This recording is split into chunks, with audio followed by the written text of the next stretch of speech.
بنی اسرائیل کے افراد کے قاتل کی توبہ کا واقعہ۔ بخاری و مسلم میں بنی اسرائیل کے ایک قاتل کا واقعہ نقل کیا گیا ہے۔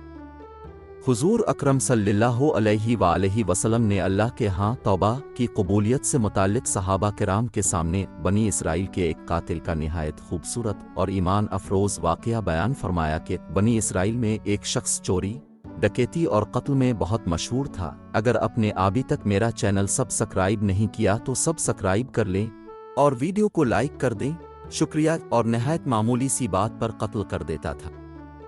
ہوتے ہوتے اس کے ہاتھ سے 99 افراد کا قتل ہو چکا۔ اس کے بعد اس کے دل میں احساس پیدا ہوا کہ مجھے بھی تو اللہ کے ہاں جانا ہے۔ چنانچہ یہ فکر بڑھتی رہی اور لوگوں سے معلومات کرتے ہوئے پوچھتا پھرنے لگا کہ کیا میری توبہ قبول ہو سکتی ہے؟ نہیں، کسی عالم شخص سے ملاقات کی فکر ہوئی کہ معلوم کیا جائے کہ ایسے شخص کی توبہ قبول ہو سکتی ہے نہیں۔ اسی حوالے سے لوگوں نے ایک نیک شخص کے پاس جانے کا مشورہ دیا۔ اس شخص نے اس کے پاس جا کر مسئلہ معلوم کیا، کیا میری توبہ قبول ہو سکتی ہے اور کیا میری مغفرت ہو سکتی ہے جبکہ میں نے 99 انسانوں کا قتل کیا ہے؟ تو اس شخص کو اس مسئلے کے بارے میں زیادہ معلوم نہیں تھا، تو اس نے اپنی عقل سے قیاس آرائی کی کہ جو آدمی 99 انسانوں کا قتل کر سکتا ہے، اس کو مغفرت کہاں سے ہوگی؟ چنانچہ اس نے کہہ دیا کہ تیری توبہ قبول نہیں ہوگی۔ تو اس شخص نے غصے اور جلال میں آ کر اس کو بھی قتل کر کے 100 کا ہندسہ مکمل کر دیا کہ جب میری توبہ قبول نہیں ہونی تو تجھے بھی ختم کر کے 100 پورے کر دیتا ہوں۔ چنانچہ اس نے 100 کا ہندسہ مکمل کر دیا، مگر اس کے دل میں پھر بھی یہ خیال تھا کہ میری مغفرت کی کوئی نہ کوئی شکل ضرور موجود ہوگی۔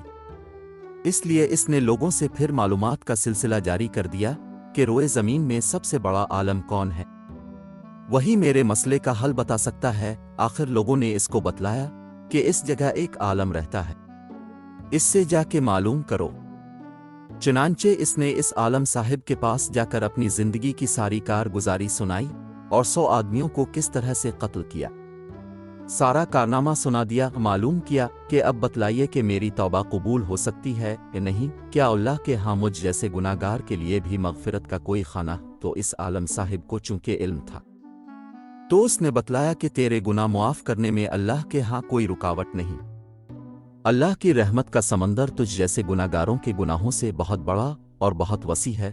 چنانچہ اس عالم صاحب نے اسے مشورہ دیا کہ تم اس جگہ سفر کر کے جا، وہاں کچھ اللہ کے بندے رہتے ہیں، ان کا مشغلہ صرف اللہ کی عبادت ہے، ان کے ساتھ مل کر اللہ کی عبادت کرو اور نادم ہو کر اپنے گناہوں کی معافی مانگو، انشاءاللہ تمہاری مغفرت ہو جائے گی۔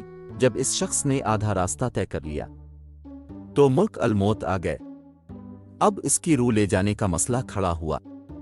آسمانوں سے رحمت کے فرشتے بھی آئے اور عذاب کے بھی۔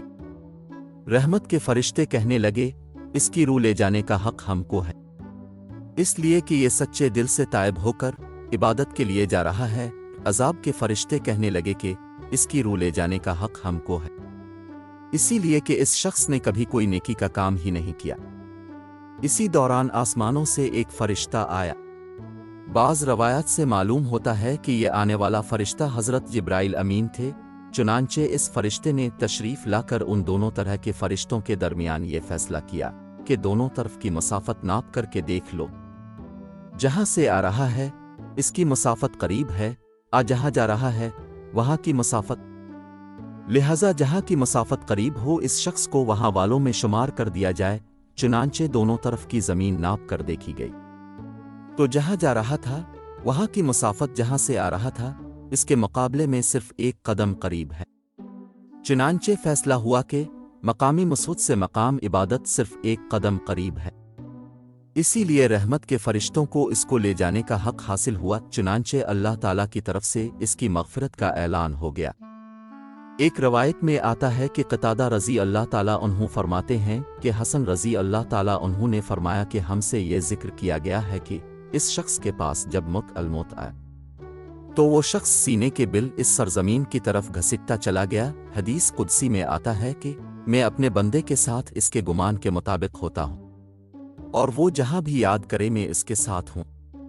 باخدا اللہ تعالیٰ اپنے بندے کی توبہ سے اس سے زیادہ خوش ہوتا ہے جتنی خوشی تم میں سے کسی ایسے شخص کو ہوتی ہے جس کا جانور بیابان میں گم ہو کر پھر اسے مل جائے، اور جو شخص ایک قدم میری طرف آتا ہے میں ایک ہاتھ اس کے قریب ہو جاتا ہوں، اور جو شخص ایک ہاتھ میرے قریب آتا ہے میں اس کے ایک با یعنی پھیلائے ہوئے دونوں ہاتھوں کے درمیان کی مسافت کے قریب جاتا ہوں، اور جب وہ میری طرف چل کر آتا ہے تو میں اس کی طرف دوڑ کر آتا ہوں۔ حاصل سبق: انسان جب بھی سچے دل کے ساتھ توبہ کرے گا تو اللہ تعالیٰ ضرور قبول فرمائے گا انشاءاللہ۔ یہ واقعہ خصوصاً ان حضرات کے لیے حوصلہ افزائی اور معاونت کا سبب ہے جو کہ بڑے بڑے گناہ کر کے اب مایوسی کی زندگی گزار رہے ہیں، کیونکہ شیطان انہیں مایوس کرتا ہے۔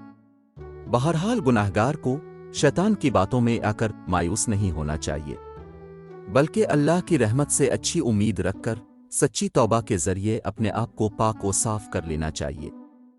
اللہ تعالی ہم سب کو عمل کرنے کی توفیق عطا فرمائے۔